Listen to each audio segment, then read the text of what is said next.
Hello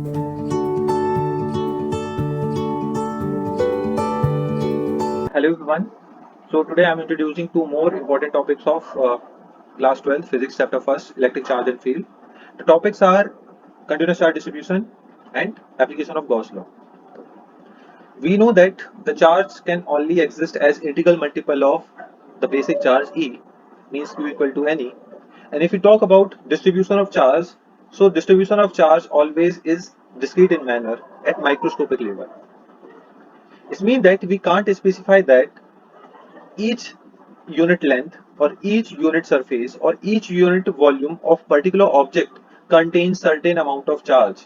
Means we can't say that कि अगर 1 centimetre square surface में 5 कूलम्ब ऑफ चार्ज है, सो उसी ऑब्जेक्ट के दूसरे 1 सेंटीमीटर सरफेस में 5 कूलम्ब ऑफ चार्ज होंगे. हो सकता है उससे ज्यादा हो या हो सकता है उससे कम हो. But when we calculate electric field we use average distribution value, and that is considered to be continuous charge distribution. Means the charges are distributed uniformly all over the length or all over the surface or all over the volume. So according to requirement we use following terms. Just see over here we have linear charge density. So this term we use when we deal with a thin wire or a thin rod, and this defines the amount of charge contained per unit length, and it is denoted by lambda, and the unit of this linear charge density is coulomb per meter. For example, if lambda is given or linear charge density is given 100 coulomb per meter, and we need to find for how much charge contained in 10 meter length of wire, so we need to just multiply lambda into L, means lambda into L, so we'll get the total charge contained on that 10 meter length of wire. So let's try 10 into 100, so we'll get 1000 coulomb of charge contained on that 10 meter length of wire. Similarly, we have surface charge density. This term we'll use when we deal with surface of any object. So this defines the amount of charge contained per unit surface, and it is denoted by sigma. The unit of this surface charge density is coulomb per meter square. Similarly, we have volume charge density, and this defines amount of charge contained per unit volume when we deal with a closed body or solid body in which charge is distributed all over the volume. So this defines amount of charge contained per unit volume, and the unit of this volume charge density is coulomb per meter cubic. Just understand over here, in all kind of density, the charges are distributed uniformly all over the length, all over the surface, or all over the volume, and this is to be assumed. Got that? Now we are discussing about application of Gauss law. We know that the statement of Gauss law is the total flux linked with the closed surface body is 1 by epsilon times the charge what we place inside that body. So while using Gauss law, we should keep following these things in our mind. First, the surface should be closed and charge is placed at the center of that closed surface. So that makes surface symmetrical about the charge or charge distribution. Second, when we put charge at the center, so that makes surface is at equal distance from the charge. So strength of electric field on all over the surface is constant. Third, Gauss law is only applicable when the angle between area vector and electric field line is either 90 degree or 0 degree. It is not applicable for other angles. And according to requirement, we can imagine a closed surface which is symmetrical about the charge or charge distribution, and that surface is called Gaussian surface. That imaginary surface is called Gaussian surface. So here we have some examples. According to these examples, you can understand how we have to use Gauss law or how we can imagine Gaussian surface. Just see over here. Here we have hemisphere, and a charge plus q is placed on circular top at the center, and we need to find electric flux linked with this hemisphere. So just see over here, the surface of the hemisphere is not symmetrical about the charge, and charge is not placed at the center of the hemisphere. So we need to imagine a Gaussian surface which makes charge at the center and surface symmetrical about the charge. So we have to imagine a sphere, and a sphere is a closed surface and the charge is placed at the center. Just see, and according to Gauss law, the total flux linked with this sphere is 1 by epsilon times the charge what we place inside this surface, this sphere. And when we need to find the flux linked with this hemisphere, so we need to do just half. So the flux linked with this hemisphere will become 1 by 2 epsilon naught of the charge what we place inside. So this is how we have to imagine a Gaussian surface, and we can use Gauss law.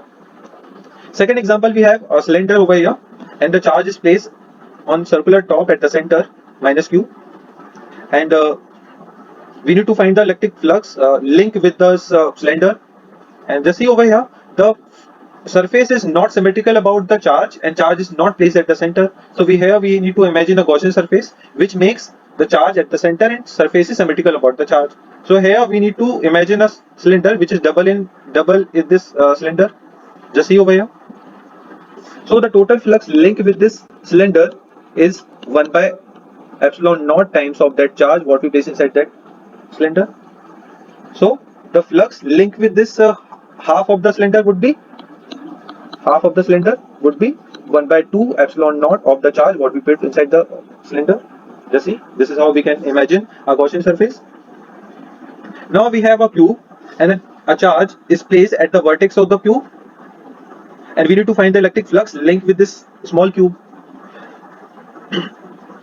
Just see over here, the surface is not symmetrical about the charge, and charge is not placed at the center. So here we need to imagine a Gaussian surface which makes charge at the center and surface symmetrical about the charge. So here we need to add 8 small cubes. Just see over here. So this makes the charge at the center and surface is symmetrical about the charge. So 8 cubes make a big cube, and this cube is symmetrical about the charge, and according to Gauss law, the flux linked with this big cube is 1 by epsilon times the charge what we place inside this cube. And if you talk about a small cube, the flux linked with the small cube. So as this big cube is made up of 8 small cube, so for each cube the flux would be small cube would be 1 by 8 epsilon naught of the charge what we put at the vertex of this small cube. So this is how we can use Gauss law. Now third example, we have a cuboid over here.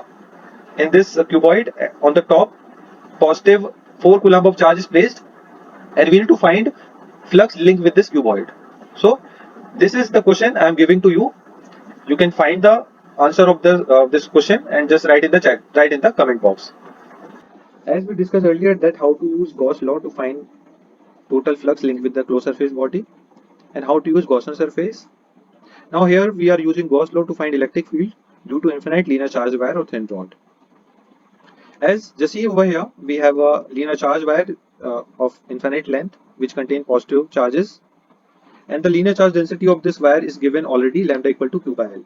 So if we need to find the amount of charges contained in L length of the wire, so we can just write q equal to lambda into L. So this is how we can find amount of charges contained in L length of the wire. We know that electric field lines are radially outward for the positive charges, just like this. Radially outward, just like this. And we need to find electric field at point P, which is r distance from the wire, just like this. So it is not simple as it seems, because the electric field at point P is not only affected by a single charge but all the charges which are spread uniformly on this wire, in this wire. So we need to imagine a Gaussian surface which is symmetrical about the distribution of charge. So obviously that surface should be cylindrical in shape. Let the radius of the cylinder is r and the length of the cylinder is L. So the amount of charge contained L length of the wire which is kept inside the cylinder is, that is, lambda into L. Just see over here, this is lambda into L. And if we talk about area vector, so area vector is always perpendicular about surface. So here we have two kind of surface, two circular surface and one curved surface of the cylinder.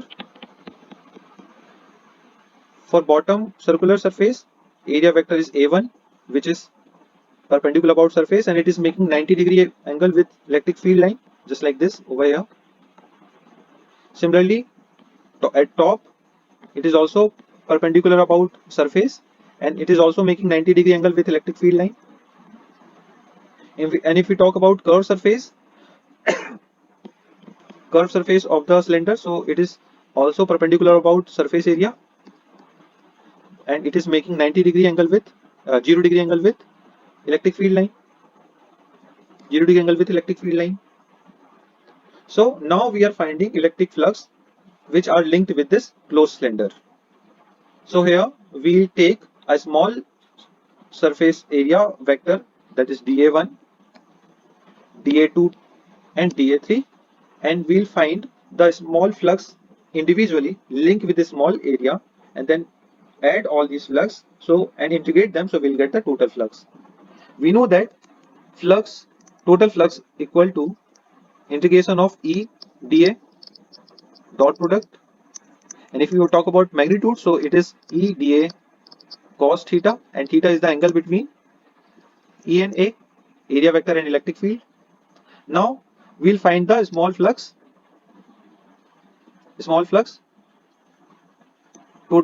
flux which are linked with these small area vectors. So that is d phi total would be d phi 1 plus d phi 2 plus d phi 3.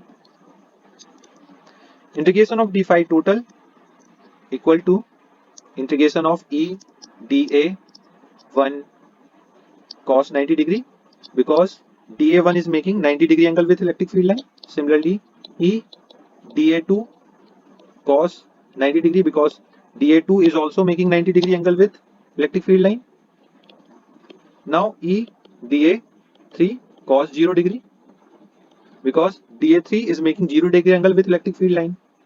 We know that cos 0 degree is 1 and cos 90 degree is 0. So here the integration of d phi total will give total electric flux. Now as cos 90 is 0, so this will become 0. Here also cos 90 is 0, so this will become also 0. Now E dA cos 0 we have, so cos 0 is 1, so we will get integration of E dA 3. So the total flux would be, as electric field is constant all over the curved surface of the cylinder, because dA3 is representing the small area of the curved surface. So E comes out, dA3 would be in, and the integration of dA3 gives the curved surface area of the cylinder, and the curved surface area of the cylinder is 2 pi RL.